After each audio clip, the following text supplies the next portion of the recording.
Two-wheeler financing is a different ballgame altogether. It is very intense. You need to be always on the ground, hear, understand, and then take action. Today, we're going to talk about how it can be made more efficient in a hyperlocal environment. We have with us today Mr. Dilip Alluri. Hello, sir. Hi. And he's from Padma Sai Finance, one of our very cherished relationships. We've been working with them for the last 5 years. And today, we'll hear it directly from him what it takes to have an efficient and a fantastic business around two-wheeler finances. Hi, sir. Welcome to Learning Insight. Thank you. And this is a very, very special, I think, conversation for us as well, because the kind of work we've done with you, and also we're always impressed by the kind of insights you've given. I'm sure this conversation will provide a lot of insights to people who want to understand this space better, because as I said, it's very intense, and you need to be very much on the ground to understand what's happening, to take action immediately. So the agility which is in a two-wheeler also has to be in the two-wheeler financer, and that's what you bring to the table. So how do you make it so brilliant in terms of your operations, right? Because Padma Sai Finance is spread across Andhra and Telangana. That's why I call it, hyper-local efficiency in terms of delivery of credit.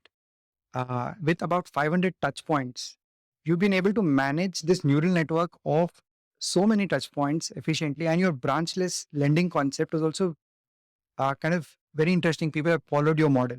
So what does it take to put this together? So I'm the MD for Padma Sai Finance. We are into business correspondence with few leading NBFCs in pan-India across. So we are spread across 3 states, Andhra, Telangana, and Karnataka. So we can call our growth process in 2 phases, before COVID and after COVID. Before COVID, it used to be entirely cash collections, where it is entirely manpower driven. So we used to have manpower in every locations wherever we operate. So our executives used to go customer places and have physical collections. However, during COVID period, we faced a lot of issues wherein there is social distancing. Our executives cannot go to every place because there had been restrictions, fences, like complete lockdown. That villages didn't allow our executives to enter their village, especially rural locations. So we redesigned our working model where we have driven the digital collections. Like we have tied up with Phone Pay, Google Pay, and few payment gateways. Wherein our executive, we used to send payment reminders to customers with the link, wherein customer can use that link and make payment instantly. And we have taken the QR code where from the app we can generate a dynamic QR code, and using the QR code, customer can pay directly Without so physical touch. physical touch point. So we have driven digital collections, which helped us a lot during lockdown. But then, sir, pre-COVID and post-COVID, I think how I would put it is things have changed a lot. But one thing that has not changed is your efficiency in collection. Because I know that for a matter of fact, about 92, 93% is your efficiency in collection. And as you rightly said, you're into redistribution of credit. Yeah. That you have a excellent network where you're able to source customers. And larger NBFCs and banks are able to use you and Padma Sai Finance as a vehicle to distribute credit actually in a way that they can't do it, because to have this kind of a network and to be always available to your customers, that's what you bring to the table. And you're working with some of the largest lenders in India, right? So how does that this partnership flare out to be? Because any partnership, definitely works on trust. So how do you do it? Because I don't see this happening a lot, right? It is in banking correspondence, a different way it is happening. But for two-wheeler specific redistribution of credit, what's the mode that you have? So we had tied up with AllCloud. So where they have given us a platform for loan onboarding, and we have integration with the help of them. We are able to integrate successfully with few bigger NBFCs, wherein the flow of data is transparent without any zigzags or any issues. So the data is flowing freely from our server to bigger NBFCs. So they are able to build trust on us. With the additional trust which they have on us, they have given a bigger exposure where they are ready to take a risk with us. So with the help of them, we are able to grow. And what's your plan like? I know that you've grown from a 3,000 account to about 70,000 accounts today. within the span of last 7 years, 6 years, I would say. How did you maintain this consistency? Again, you know, grow with a growth comes challenges, but you've been able to overcome those challenges. So, what's the personal, personal tidbits that you would want to give for people to scale their operations in lending? So, two-wheeler industry is most of the collections are driven through cash model. So there needs to be a trust factor between the business correspondence and the NBFC, and customer needs to trust us.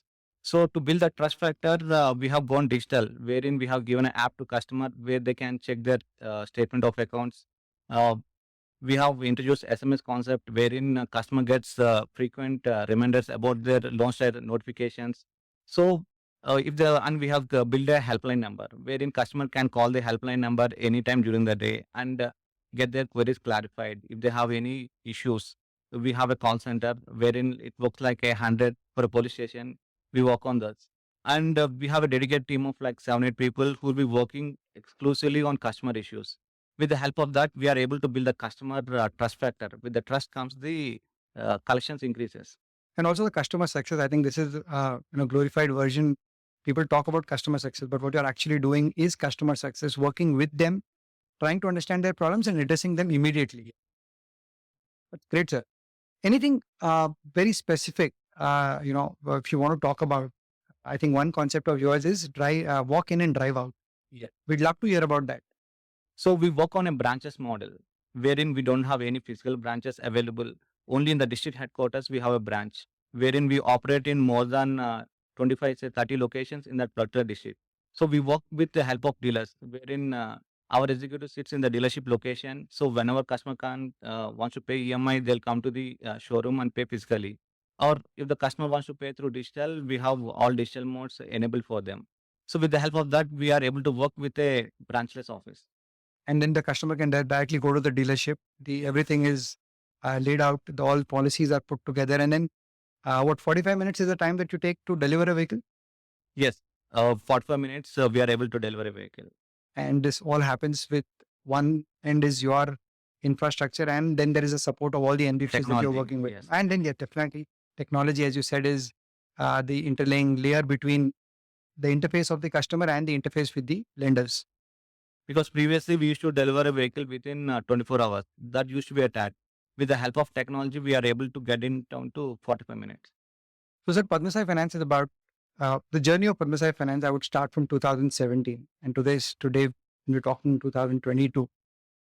You've seen a lot of things, right? From how the operations were and how the operations are today. So, can you give us some more insights on how this has been able to make this kind of phenomenal change, right? The growth and the scale. Yes. In 2017, our operations is limited to Hyderabad and outskirts of Hyderabad, where we have a number of around say 3,000 to 3,500 number, where our numbers are very less and our company is very, very small. And when we are trying to scale up, we face issues because of lack of technology and because of the cost of capital, wherein our cost of capital is very high. Because of that, we are not able to reduce our interest rates and we are not able to get good customers. So to overcome that, we have tied up with some big NBFCs like Bajaj as a business correspondence model. With the help of them, with the help of the NBFCs, we are able to give customers at a very low rate of interest and with a very less span of time. With the help of them, we grew exponentially. And yes, definitely, they are one of the largest partners in this ecosystem. And you've been able to give them the kind of volumes and efficiency that they really want. And this again is going to different partners today. Yes, yeah. And we can proudly tell them we are one of the best channel partners for Bajaj Finance Limited pan India wise. I know. I mean, that's a known fact. We always talk about that. Two-wheeler is a very large market, and we're seeing that a lot of consolidation is happening. There are a lot of industry-specific changes that are coming in. Even the ticket sizes have become double the size what they were earlier 5 years back, right? So how do you think this will play out in the future, and what NBFCs that are trying to? There are a lot of smaller and medium-sized NBFCs in this specific segment that want to scale. So, what's your advice to them? So comparatively, when we look at some 5 to 10 years back, everything used to be manual. Wherein we used to have a booklet where customer need to come to showroom, sign on the documents. They need to share their KYC, scan it. They used to send to the head office. Then they used to verify the documents, approve it. So the TAT used to be around 5 to 6 working days to get a loan. So if you see that now everything become digital. Now we have e-sign, e-KYC, and e-natch. Everything is digital. So because of the technology, now we are able to deliver a loan within less than 1 hour, which has the companies scale up drastically. Uh, and with digital, we are able to have operational efficiency. So now the bigger NBFCs are getting bigger, Correct. And then the smaller NBFCs have to definitely tie up with them. or they need to exit the market if they don't cope up with the digital trend. Yeah, definitely. So it's you adapt to the current situation today, and then you make your organization also take that complete overall, as we say, that you need to change the way you look, you change the way you operate, as you're rightly saying. So when you work with larger NBFCs, right, and what's the learning that you get from them? Because doing my business my way is, I learn from my experience. But working with larger NBFCs definitely adds, I suppose, adds a lot of value. So what are the key takeaways that you would say that you've learned from working with these larger players? So working with big players helped us a lot. We learned a lot from them, and we have taken a lot of inputs from them. Like we have all bigger NBFCs, they are very very well organized. They have a clear cut hierarchy, wherein for every process they have SOPs. SOPs for every step. You need to approve a loan. What are the steps to be taken? If there needs to be any deviation taken, what needs to be done for collection process, for remittance, for disbursements, for everything there is a TAT. For everything there is a process, so it's very systematic oriented, and no one can take a decisions. So it will help them grow without if there needs to be a decision taken at every step, we cannot source more Correct. files. Can't grow fast. We can't grow fast. So And it's if, all process oriented. and if you grow fast, then without processes, you stand to fall. Yes, yes. It's like building a building without pillars. So I think what you're trying to tell us is that with larger NBFCs, you learned how to make your processes very strong and weed out any possibility of error. Anything else? I mean, from how you've learned the vision, is there a impact on your vision as well when you're working with these players? Yes, yes. When we started the business, we thought financing is a very tough business. It takes huge manpower, lot of fraud involved, where we thought scaling up is actually not possible. When having tied up with NBFCs, we have learned a lot from them. So we thought we learned how to scale up, how to set the process, and we have our own what do you call traditional lending norms. So we are a mix of all traditional lending combined with latest technology. You're saying that I think what you're trying to put again here is that there is a core value of lending that's been there. I know it's been from a lot of generations Yes, in your yes, family which as I well. learned from my father. Yes, you've learned from your father. And those values combined with new procedures and processes, I think that's a fantastic combination. And that's where there is success. And I think a success which is long standing. Yes, yes. Thank you. Ending this conversation with a fantastic note that value and processes are a combination that will take you to success. I've learned a lot today, as I always, when I speak to Mr. Dilip. I'm sure there's a lot of takeaway for everybody who's tuned in on Lending Insights by AllCloud. Look forward to many more conversations and look forward to seeing you again. Thank you.